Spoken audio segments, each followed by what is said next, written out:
नमस्कार. E study education या शैक्षणिक यूट्यूब चॅनलवर तुम्हा सर्वांचे पुनः स्वागत आहे. आज आपण या व्हिडिओच्या माध्यमातून इयत्ता 6वी नवीन अभ्यासक्रम सामान्य विज्ञान या विषयामधील विलग करू या घटक या पाठाचा स्वाध्याय संपूर्ण उत्तरासहित पाहणार आहोत. चला तर मग व्हिडिओला सुरुवात करूया. बघा, प्रश्न क्रमांक 1, योग्य पर्याय निवडा. तर बघा, चुंबकीय विलगीकरणामध्ये टिंब याचा वापर केला जातो. तर बघा, चुंबकीय विलगीकरणामध्ये चुंबकीय गुणधर्म याचा वापर केला जातो. आता चुंबकीय गुणधर्म म्हणजे काय, तर चुंबकाकडे आकर्षले जाणारे पदार्थ त्याचा वापर करून चुंबकीय विलगीकरण केलं जातं. तर बघा, गव्हातील बारीक खडे वेगळे करण्यासाठी टिंब ही पद्धत उपयुक्त ठरते. तर बघा, गव्हातील बारीक खडे वेगळे करण्यासाठी चाळणे ही पद्धत उपयुक्त ठरते. तिसरा प्रश्न आहे, पाण्यात विरघळलेली तुरटी पुढीलपैकी टिंब पद्धतीने वेगळी करता येते. तर याचं बरोबर उत्तर आहे, पाण्यात विरघळलेली जी तुरटी आहे ती बाष्पीभवन पद्धतीने वेगळी करता येते. त्यानंतर दुधामध्ये पाणी मिसळले आहे अशी शंका आहे, त्यातील दूध आणि पाणी वेगळे करणे टिंब पद्धतीने शक्य आहे. तर याचं बरोबर उत्तर आहे, यापैकी कोणत्याही पद्धतीने शक्य नाही, कारण दूध हे एक मिश्रण आहे आणि त्यातील घटक साध्या भौतिक पद्धतीने सहज वेगळे करता येत नाहीत. तर बघा, प्रश्न क्रमांक 2, सत्य की असत्य ते ठरवा. सत्य असत्य असेल तर का ते लिहा. बघा, पहिला प्रश्न, द्रवामध्ये न विरघळलेले पदार्थ वेगळे करण्यासाठी गाळणे ही पद्धत वापरली जाते. तर हे विधान सत्य आहे.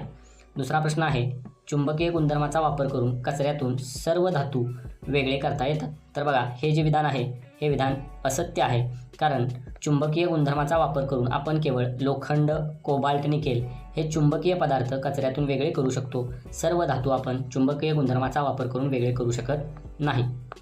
प्रश्न क्रमांक 3, समुद्राच्या पाण्यातील मीठ वेगळे करण्यासाठी अवसादन ही पद्धत वापरली जाते. तर हे विधान जे आहे हे असत्य आहे, कारण समुद्राच्या पाण्यातील मीठ वेगळे करण्यासाठी बाष्पीभवन ही पद्धत वापरली जाते.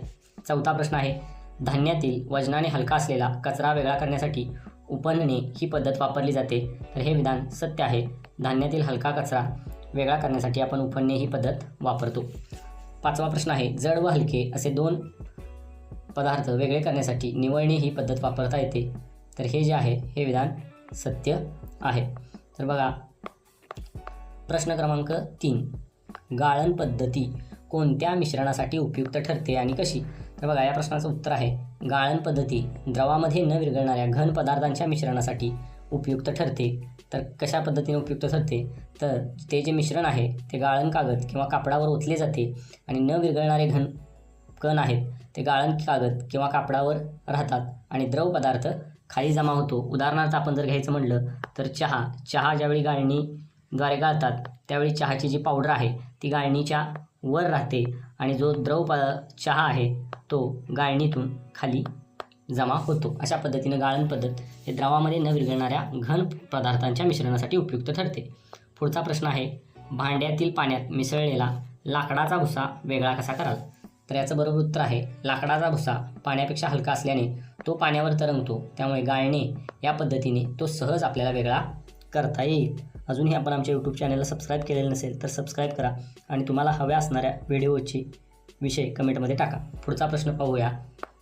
प्रश्न 5, सुतारकाम करत असताना लाकडी भुशामध्ये एकत्र झालेले लोखंडी खिळे सुतार कोणकोणत्या पद्धतीने वेगळे करू शकेल आणि त्यातली सर्वात सुलभ पद्धत कोणती. तर बघा, सुतार पहिल्यांदा निवडणे ही पद्धत वापरू शकतो. त्या लाकडी भुशामध्ये जे खिळे एकत्र झालेले आहेत ते हाताने एक उचलणे ही पद्धत आहे. आणि दुसरी पद्धत आहे चुंबकीय विलगीकरण, चुंबकाचा वापर करणे.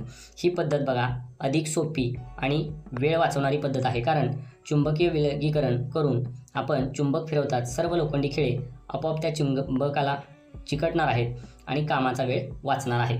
अशा पद्धतीनं आज आपण या पाठाचा व्हिडिओ पाहिलेला आहे.